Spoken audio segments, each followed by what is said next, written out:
Like Abdul Sattar said, you don't have to fight for security controls. Actually, I had an instance where management was chasing me, actually, what happened to that implementation? What's that security project?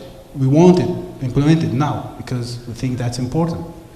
So it makes your life easier to actually get support for your initiatives and not only get the budget, but even support for the implementation and the processes and the policies and procedures and all that. So, you know, you know, boards recognize when they get their various dashboards and reports, you know, they recognize compliance levels to international standards.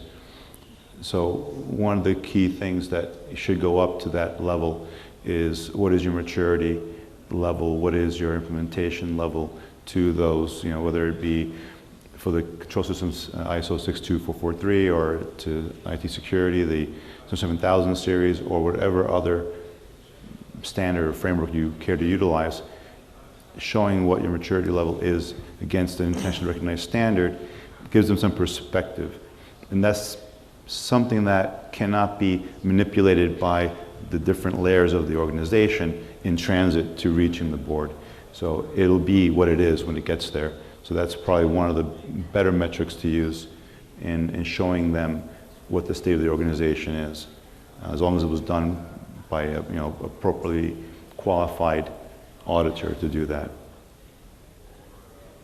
Good. Well, thank you very much for those perspectives, both of you.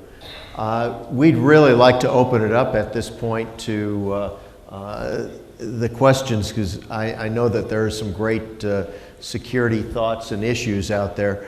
I think we're going to have a bit of a challenge with the lighting. So if you have questions, if someone can flag the question for us. Okay, right here in front, please. We've been hearing continuously about the core issue being due to the organization culture, and also the solution being tone at the top, support from the top. So I'm just trying to compare it with, in terms of SOX, there was similar issues, and subsequently there was a mandate that the CEO has to sign off on the accuracy of the financial reporting, you know. And for that, you know, the CEO has to ensure that there is a lot of due diligence done, and the process for the final numbers, okay, it's a very I would say he puts a lot of controls to make sure that the accuracy is maintained. Now I wanted to know from the panel, is there any such compliance in any other country? So is this something which could enforce the senior management to really play a very active role for information security? Great question. Is there, Aaron, did you want to start off with that? Yeah. Sorry, Jim. Fundamentally, I don't believe that there is something that's legally obligates companies to certify that their information systems and their IT systems adhere to a certain standard. That's really for the internal control over financial reporting for Sarbanes-Oxley. I'm not aware of a standard. A lot of them might be you as a company will you know, adhere and then get certified to ISO 27001, but it's not legally obligated from what I understand. Perhaps if you gentlemen know differently, I'd like to hear about it, because that'd be new to me. Yeah, actually there is an interesting evolution in limited to the US right now. The Security and Exchange Commission, the SEC, has now mandated that in publicly traded companies, in their annual report, they have to make a statement about the status of network security in the company. It's still pretty undefined and pretty loose. It's been in place now for about a year and a half, maybe 2 years. And in the first year, most of the statements were pretty vanilla, that they said, we've got we've got pretty good network security, and we're getting better.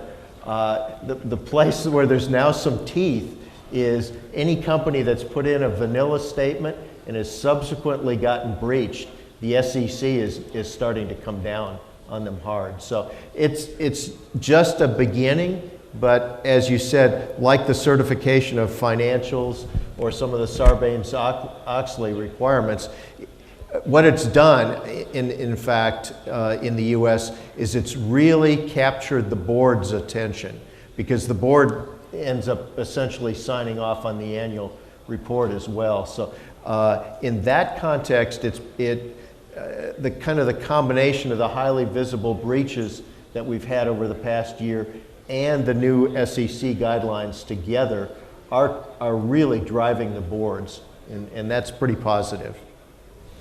Any other perspectives on that? I'd like to, it's a good thing that people are aware that compliance plays a big part in this, because, I always say this, and in my discussions, I always say that you cannot sell security as a normal business driver, Even my discussion now offline, I was saying, security is a fear sell. It's a fear thing. So it's not a greed sell. Humans are motivated by two things, greed or fear. Security is not a greed sell. You cannot tell them, okay, you are going to gain such and such by having security. No, you are going to tell people such and such bad things will happen if you don't have security. So security, by definition, is a fear sell. So the only way that people will care about security and boards will care about security is if we make it a compliance issue. Unfortunately, that's the truth. That's a fundamental truth of security. So, yes, I believe in business drivers, yes, but again, a way of making it a proper, business driver is to make it a compliance issue. And it's good that your question was about compliance, because that's the way for making our world a safer world. Because if we learn from other industries, that's how it got done. Automotive industry, compliance, right? Safety. Aviation industry, compliance. Petrochemical industry, compliance. It's safer now because of compliance. You name it, okay? So even we are sitting in this hotel and it's safe for us because of fire regulations. We know that if a fire breaks, we know that regulations made it safer for us to stay in this hotel and have this big incident. And when a fire breaks, we can have our life. And thanks to compliance. Okay. So many people hate compliance and say, oh, compliance is a bad thing. But I think it's a good thing for the hygiene overall of the industry and for the safety of everyone. It's unfortunate, but it's the truth. Yeah, the comment that I would echo there is in industries where breaches are mandatory to report, we find that the incident response operation is very easy and very straightforward because everyone's on board. In companies that are not publicly traded, or where there maybe has not been a loss of personal information or credit card information, oftentimes we see the incident response effort is minimized and kind of swept under the rug. Yeah, and also other research, DBIR, okay? If you read the DBIR, they show that the most regulated industries have the lowest, number of breaches. So if you look, financial industry is the most, regulated, and retail is the least regulated. And so there is, the curve matches, perfectly with compliance frameworks that exist for this industry versus number of breaches. So yeah, compliance works. Good point. Arn?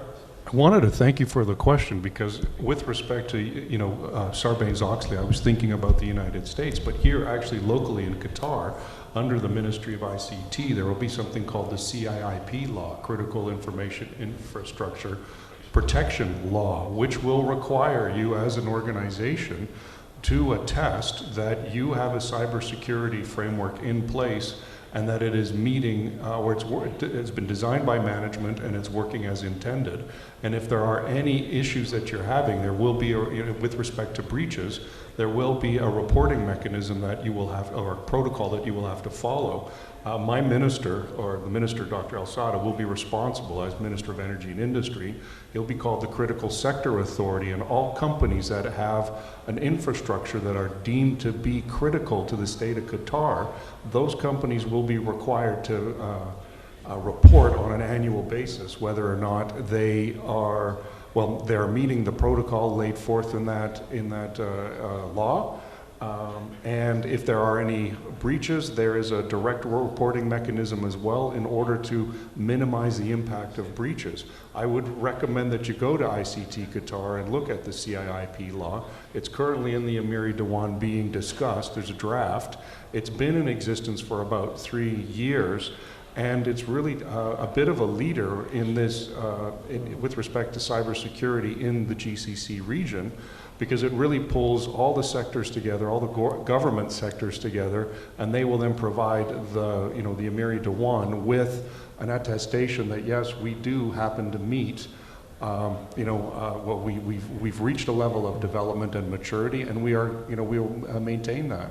So I really appreciate the question, because with respect to the U.S., I don't know of any laws, but in Qatar, absolutely, there is a law in the books. It's in draft form, and go to ICT Qatar. You should speak with Omar Sharon. He knows all about it, and they will actually help you with your activities to conform to that law. Thank you. Thanks, Arn. I think we had another question over on this side. There so it in is. the past, I used to tell everybody, well, we're health institutions, so we need to do HIPAA, we need to do PCI, and we need to follow this and that because we are. So I wanted to know if in Qatar there is a way where, well, I'm doing this because I need to be 27001 compliant. I'm doing this because this website is requiring me as a government organization to follow the following rules. So I was looking for, does that exist? So if I go to ICT website, I can find out, okay, I'm doing 27001. I'm doing the following because it's 27001. And I'm doing it because the government of Qatar or ICT is requiring me to do that. So that makes it easier for me, okay, I'm doing this because of that, because of these compliance issue. And I think we answered that. So that was my main question. Any comments from anyone on the panel? It's one of the standards that's recognized by ICT Qatar as ISO 27001. So if you're compliant with that or conform to that, you'll have no problem conforming to the CIIP law. Good. And Abdul, did you? Yeah, that CIP is one of the points. Second, ICT Qatar, NIA, National Information Assurance. Those policies and procedures also will be helpful for this. Good, Yeah, thank I you. guess I have one comment. All the different international standards are all based on the same principles and good practices. So as he was saying, if you're compliant with one, most likely be compliant with the other one. There are various mapping matrices available publicly, whether it be ISF, SOGP, or ISO, whatever. I believe the appendix of the SIP law has a matrix, a mapping matrix as well. So, you can cross-reference anything and show where you're compliant on multiple fronts. Good. Thank you, Claudio. Sure. Looks like we've got another question there. Yes, so I'm all for compliance. I think this is a good idea, but if we want to be honest, it works, the best in industries where things are pretty static and do not really change a lot. If we look at IT, today's world is not going to be tomorrow's world. Things are changing all the time. So in the OT world, we could maybe do something, even though it's also changing rapidly now. And to start with, I don't even know what security is about. People have, we have tons of technical solutions to do stuff. we have very few people who can express precisely what the security policy should be. So I think we are really, I mean, the elephant in the room is, what is it that we should be complying with? How are we going to express that? So yes, it's a good idea, but it's very far away, I think. If I can add something on that, you know, basically when it comes to individual organization, it's up to, someone mentioned the risk tolerance or risk appetite. You know, that's up to the individual organization to determine what their target is, what their threshold is. So if an organization determines that, you know, hey, we don't really need to worry about this or that, then they don't. You know, that's their decision to be made. But if an organization decides that, you know, we want to be compliant with what our peers are compliant with, they do the due diligence in finding out what their peers are actually working or striving to be compliant with, then that's a target. As far as the technical nuances of how to achieve security, you know, that actually is documented in reams and reams and reams of documents coming out of NIST or other types of organizations have the relevant guidelines to secure pretty much any kind of environment. It doesn't give you all the explicit details in every little aspect, but it gives you a very good start.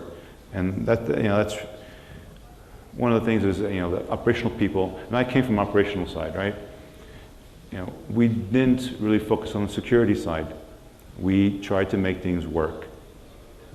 And no longer is that acceptable just to live up to that minimum standard. It has to work and it has to be secure. Whichever way you accomplish it, it's up to that individual organization to decide. Yes, I please. understand. Yes, Your sir. question is about the dynamic nature of the IT industry, and that the standards that we establish or the compliance frameworks we establish run into the risk of being